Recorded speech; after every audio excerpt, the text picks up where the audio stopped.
And we're back on Blitz. I'm Brian Carter here at Habersham Central High School with the Raiders' #1 runner on the cross-country team, Brian Elder, who is our 2009 cross-country runner of the year, and we have him on the show here today. Brian, thanks for being with us. Thank you for having me. Now, talk a little about going into this season. You had a great year last year. You were our '09 cross-country runner of the year. Going into this season, what were your expectations? I just wanted to finish around the top of the region like I did last year and just make sure I got in a lot of miles this summer, make sure I was putting in a lot of hard work. I didn't want to have a layoff from the year before, so I just wanted to come back and just have another good year. Now, last year, one of your best performances came at the Aubrey-Gunderson Invitational. This year, again, was so far your best performance there, fourth-place individual performance. What is it about that course that brings out the best in you?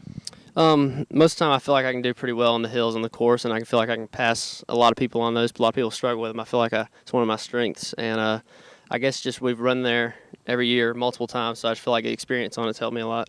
Now, also another great finish you had this year was 9th place finish at the West Hall Invitational.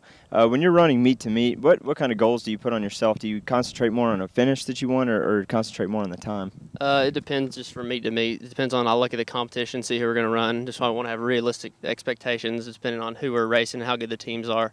But I just want to go out there and just have a good time each time. Sometimes I want a PR, specifically more than others.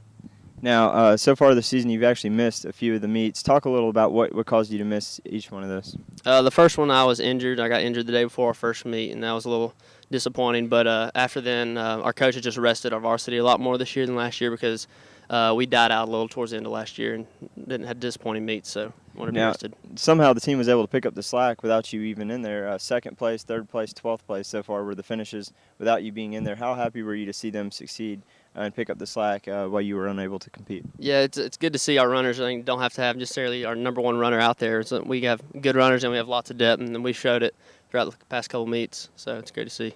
Now, I know it's kind of early, but it is kind of getting that way. You're about to graduate next semester. Do you have any college plans at this point? Just looking at my options right now. I've applied to some, but we'll see who's interested in running, I guess, and see other things. If I'm not, I don't know. So I'll just keep looking at it and see what my options are. All right, Brian, thank you so much for being on the show, and I hope you do very good in the region meet and in state also. Thank you. Now, don't go away. When we come after break, we're going to have some more interviews for you, and later in the show, some great football highlights that you don't want to miss.